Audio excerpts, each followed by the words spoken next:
వచ్చే సీజన్ నుంచి ఐపీఎల్ ఆడే ఆటగాళ్లపై కాసుల వర్షం కురవనుంది. ఆటగాళ్లకు మ్యాచ్ ఫీజును నిర్ణయిస్తూ బీసీసీఐ కార్యదర్శి జైషా శనివారం చారిత్రక ప్రకటన విడుదల చేశారు. ఒక్కో మ్యాచ్కు 7.5 లక్షల మ్యాచ్ ఫీజును అందించనున్నట్లు తెలిపారు. ఒప్పందం చేసుకున్న మొత్తానికి ఇది అదనంగా లభిస్తుందని వెల్లడించారు.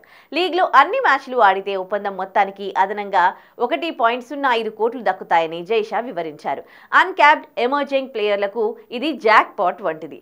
ఆర్థికంగా ఆటగాళ్ల జీవితాలు మారిపోతాయి. జీతాల కోసం ఫ్రాంచైజీలకు ఓ సీజన్కు 12.60 కోట్లు కేటాయిస్తున్నట్లు జైషా పేర్కొన్నారు. ఐపీఎల్లో ఇది చారిత్రక నిర్ణయంగా భావిస్తున్నాం. మన క్రికెటర్లకు మ్యాచ్ ఫీజును ప్రవేశపెడుతున్నాం. ఓ మ్యాచ్కు 7.5 లక్షల ఫీజును అందించనున్నాం. ఓ క్రికెటర్ సీజన్లో అన్ని మ్యాచ్లు ఆడితే కాంట్రాక్టు మొత్తంతో పాటు అదనంగా 1.05 కోట్లు పొందుతాడు.